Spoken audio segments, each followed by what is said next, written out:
नमस्कार दर्शक बंधु आपणकर जदि मिथुन राशि होइथाए तेबे यह भिडियोटी आपणक पई बहुत अधिक गुरुत्वपूर्ण रही। देखंतु समस्त मिथुन राशिर लोक माने जानी रखिबा अत्यंत आवश्यक जे एही समाज हेउ परिवार हेउ मित्र हुअन्तु आपणक प्रेमिक प्रेमिका हुअन्तु बा आपणकर जीवन साथी हुअन्तु समस्ते भावती जे आपणको प्रेम भल पाइबा स्नेह देई किंबा आपणको डराई धमकाई बा आपणको सहित चालाकी करी आपणको जदि सेमाने निज सह जोड़ी रखती तेबे सेमाने आर्थिक रूप रे हेउ शारीरिक रूप रे हेउ बा मानसिक स्तर रे हेउ आपणक ठारू बहुत अधिक फायदा उठाई पारिबे। सेथिपाई समस्त मिथुन राशिर लोक माने आपण जे वर्तमान दिन रे दुखित अछंती चिंतारे रहुचंती हैरान हेउछंती एवं जो विभिन्न प्रकार समस्या रे छंदी हेई जाइछंती एहार सबुठारू बड़ कारण हेउची आपणकू अन्य लोक माने व्यवहार करुछंती निजर बनी आपणक ठारू फायदा उठाउछंती आपणको उपरे बोझ लदी देई आपणकू ठकी समस्ते आनंद नेउछंती निश्चित रे रहुछंती। देखंतु एहा आपणकू भल न लागि पारे खराब लागि पारे किंतु एहा हेउची निराट सत्य। भावन्तु एमिति एक समय आसीबो जेबे आपणकर बुद्धि उदय होइजिबो किंबा आपण निज कथा भाबिबा आरंभ करिवे तेबे कोन घटिबो केउ माने आपणक साथी रे रहिबे एवं केउ माने आपणक साथी छाड़ी देबे यह निश्चित थरे भाबी देखंतु गत 4-5 वर्ष हेबो आपणकर धन हानि शरीर हानि मानहानि निजस्व संपत्तिर हानि घटिची मानसिक दुश्चिंता बढ़ी जाइची। समस्त मीन राशि व्यक्ति विशेष माने अल्प हेउ बहुत हेउ किछि ना किछि अवश्य अनुभव करिसंती किछि ना किछि अवश्य हराइछंती किंतु समय बा कालचक्र रे सबुबेले एका समय रही न थाए। वर्तमान ग्रह गोचर रे न्यायर स्वामी कर्मर कर्ता धर्ता शनिदेव एबे हेबाकू जाउछंती मार्गीरु बकरी माने तांको चलन रे तेढ़ापण आनिबा पाई जाउछंती।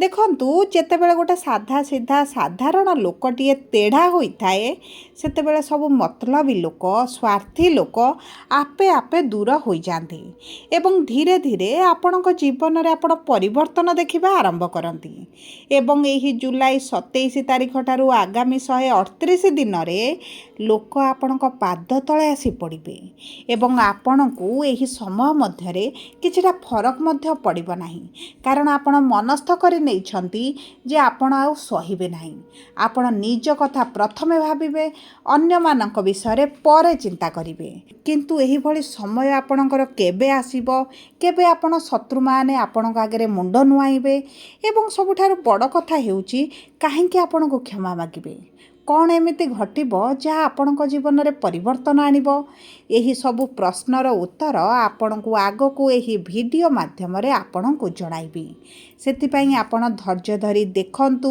बुझंतु एवं प्रिय परिजनक सहित एही वीडियोटी को शेयर करंतु किंतु वीडियोटी आरंभ करिबा पूर्वरु जदि आपणकर भी मिथुन राशि होइथाए एवं आपण भी ईश्वर को आंतरिक भक्ति एवं विश्वास करंती तेबे वीडियोटी को लाइक करंतु कमेंट बॉक्स रे जय जगन्नाथ जय माँ लक्ष्मी अवश्य लिखि दियंतु ता सहित आम सह जोगाजोग करिबा पई वीडियोर मध्य भाग रे एक व्हाट्सएप नंबर टी दिया जाइछि जो नंबर साहाय्य आपण आम सह जोगाजोग करी निजर नूतन कुंडली प्रस्तुत करि परिबे कुंडली विश्लेषण कराई परिबे किंबा आपणकर चाकरी विवाह व्यवसाय प्रेम संपर्क शिक्षा स्वास्थ्य को नहीं किछि समस्या रही ताहार सहजरे एवं स्वल्प मूल्य रे समाधान करि परिबे सेथिपई आपण आम सह वीडियोर शेष पर्यंत जोड़ी होई रुहंतु एवं व्हाट्सएप नंबर माध्यम रे आम सह जोगाजोग करी खूब कम मूल्य रे आपणक समस्यार समाधान करंतु।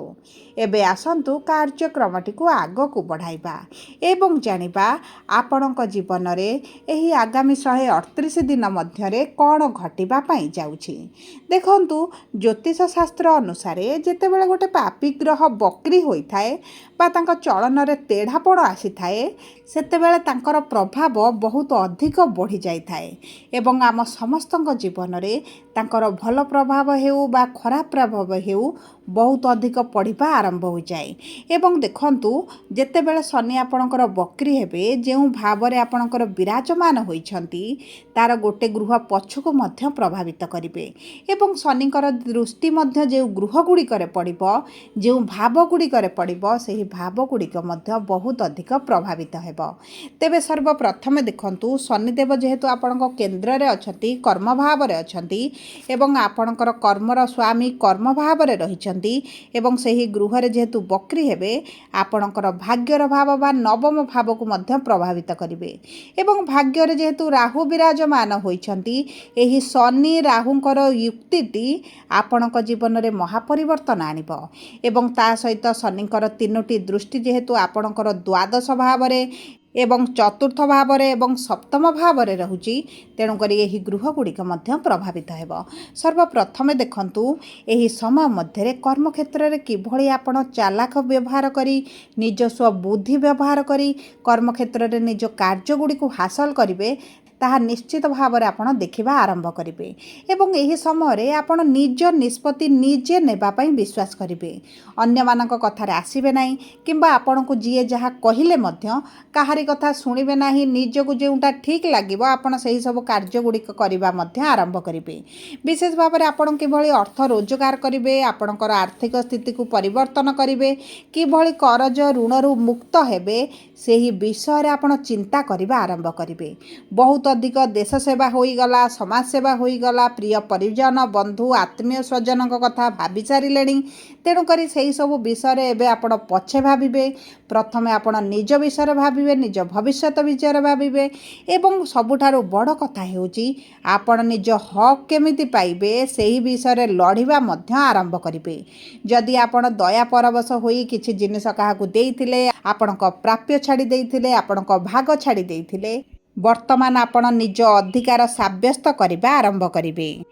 କର୍ମକ୍ଷେତ୍ରରେ ଆପଣଙ୍କ ବିରୁଦ୍ଧରେ ଯେଉଁ ପଲିଟିକ୍ସ ହେଉଥିଲା, ରାଜନୀତି ଚାଲିଥିଲା ଏବଂ ଆପଣଙ୍କର ଶତ୍ରୁ ବଢ଼ି ଆପଣଙ୍କୁ ଯେଉଁ ନିଚା ଦେଖାଉଥିଲେ, ସେହି ସବୁ କ୍ଷେତ୍ରରେ ଆପଣ ବିରାଟ ପରିବର୍ତ୍ତନ ଦେଖିବେ। ସବୁଠାରୁ ବଡ଼ କଥା ହେଉଛି ଆପଣଙ୍କର ଭାଗ୍ୟର ଭାବରେ ରାହୁ ବିରାଜମାନ ହୋଇଥିବାରୁ ଆପଣଙ୍କର ଭାଗ୍ୟ ଯେଉଁ ସାଥ ଦେଉନଥିଲା, ଭାଗ୍ୟ ଭରସାରେ ଆପଣ ଯେକୌଣସି କାର୍ଯ୍ୟ କଲେ ମଧ୍ୟ ଆପଣ ଫେଲୁଅର ହେଉଥିଲେ, ବିଫଳତା ମିଳୁଥିଲା, କାର୍ଯ୍ୟ ଅଧାରେ ଅଟକୁଥିଲା, ସେହି ସବୁ କ୍ଷେତ୍ରରେ ଆପଣଙ୍କୁ ଉଚ୍ଚସ୍ଥ ଫଳ ମିଳିବା ଆରମ୍ଭ ହୋଇଯିବ। ଆପଣ ଯଦି ବ୍ୟବସାୟ କରୁଛନ୍ତି ଏବଂ ବ୍ୟବସାୟ କ୍ଷେତ୍ରରେ ମାନ୍ଦା ପରିସ୍ଥିତି ଦେଖୁଥିଲେ, ବିଶେଷ ଭାବରେ ଯଦି ପାର୍ଟନରସିପ୍ରେ କିଛି କାର୍ଯ୍ୟ କରୁଥିଲେ ଏବଂ ଆପଣଙ୍କ ବ୍ୟବସାୟ ଏତେଟା ଚାଲୁନଥିଲା, କାମ ଏତେଟା ଆଗକୁ ବଢ଼ିପାରୁନଥିଲା, ତେବେ ସେହି ସବୁ କ୍ଷେତ୍ରରେ ଶୁଭାଶୁଭ ଫଳ ପ୍ରାପ୍ତି କରିବେ। ଆପଣ ଯଦି କୌଣସି ଜାଗାରେ ଅର୍ଥକୁ ଇନଭେଷ୍ଟ କରୁଛନ୍ତି, ତେବେ ଆପଣଙ୍କର ଅଧିକରୁ ଅଧିକ ଲାଭ ମିଳିବା ଆରମ୍ଭ ହୋଇଯିବ। ଏବଂ ଦେଖନ୍ତୁ, ଯଦି ଆପଣ ବିଦେଶ ଯିବା ପାଇଁ ଚାହୁଁଥିଲେ, ଦୀର୍ଘ ଦିନର ଇଚ୍ଛା ଥିଲା, ଅଭିଳାଷ ଥିଲା ନିଜ ଚାକିରି ପାଇଁ, ନିଜ ଶିକ୍ଷା ପାଇଁ, କିନ୍ତୁ ଆପଣ କୌଣସି ନା କୌଣସି କାରଣବଶତଃ ଆପଣଙ୍କର ଇମୋସନାଲି ହୋଇ କିମ୍ବା ଆପଣଙ୍କର ପାରିବାରିକ ଆର୍ଥିକ ପରିସ୍ଥିତିକୁ ନେଇ ଆପଣ ଯାଇପାରୁନଥିଲେ, ତେବେ ମଧ୍ୟ ଆପଣ ବିଦେଶ ଯାତ୍ରା କରିବେ। ଆପଣ ବୈଦେଶିକ ମୁଦ୍ରା ରୋଜଗାର କରିବାରେ ବହୁତ ଅଧିକ ଲାଭ ମଧ୍ୟ ପ୍ରାପ୍ତ କରିବେ। ଆପଣଙ୍କର ଯେତିକି ରୋଜଗାର ହେଉଥିଲା, ରୋଜଗାରରେ ବଢ଼ତି ଦେଖିବେ। ସୂର୍ଯ୍ୟଗୁରୁ ଏକତ୍ର ଧନର ଭାବରେ ଥିବାରୁ ଆପଣଙ୍କର ଧନ ଧାନ୍ୟରେ ବୃଦ୍ଧି ଘଟିବ। ଏବଂ ସବୁଠାରୁ ବଡ଼ କଥା ହେଉଛି ଚତୁର୍ଥ ଭାବକୁ ଶନିଙ୍କର ସପ୍ତମ ଦୃଷ୍ଟି ଥିବା କାରଣରୁ ଜମି ଭୂମି ଯାନ ବାହନ ଯଦି କିଛି କରିବା ପାଇଁ ଚାହୁଁଥିଲେ କିମ୍ବା ଆପଣ ପ୍ରପର୍ଟି ସମ୍ବନ୍ଧିତ କିଛିଟା କିଣିବା ବିକା କାର୍ଯ୍ୟ ଆପଣଙ୍କର ପେଣ୍ଡିଂ ରହିଥିଲା, ହେଇପାରୁନଥିଲା, କରିବା ପାଇଁ ଚାହୁଁଥିଲେ, କରିପାରୁନଥିଲେ, ତେବେ ମଧ୍ୟ ଆପଣଙ୍କର ଭୂମି ଜମି ସମ୍ବନ୍ଧିତ ଯେକୌଣସି କାର୍ଯ୍ୟ ଥିଲା ତାହା ହୋଇଯିବ।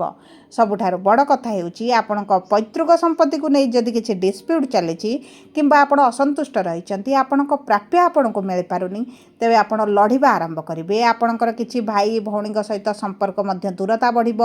କିଛି ଆପଣଙ୍କର ଆତ୍ମୀୟ ସ୍ୱଜନମାନେ ମଧ୍ୟ ଆପଣଙ୍କ ଠାରୁ ଦୂରତା ବନେଇବେ, କାହିଁକିନା ସେମାନଙ୍କର ସ୍ୱାର୍ଥ ପୂରଣ ହେବ ନାହିଁ, ସେମାନେ ଆପଣଙ୍କ ଠାରୁ ଆଉ ଆଗକୁ ଲାଭ ପାଇପାରିବେ ନାହିଁ। ତେଣୁକରି ବହୁତ ଗୁଡ଼ିଏ ସମ୍ପର୍କ ଆପଣଙ୍କର କଟିଯିବ।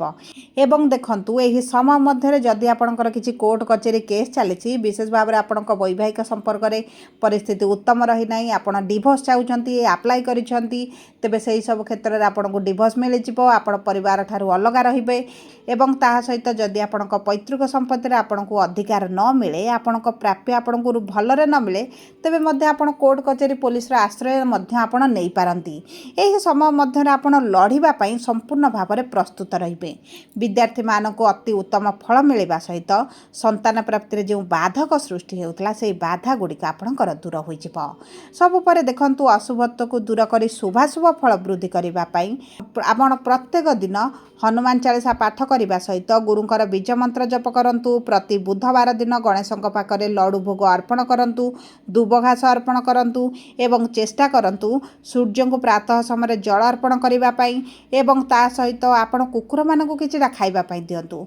गाई मानक जदि आपण सबुज कलर घास दियंती किंबा सबुज रंगर पनीपरिबा दियंती तेबे मध्य आपणक पई अति उत्तम रहइबो। जदि आपण विशेष भाव में बुधवार करंती तेबे आपणको बहुत अधिक शुभ फल प्राप्ति हेबो। जदि आपणकर मिथुन राशि होता है तेबे वीडियोटी किभଳି लागला कमेंट बॉक्स रे लिखि जणांतु। जदि आपणक प्रियजनकर मिथुन राशि होता है तेबे वीडियोटी तांका सहित शेयर करंतु।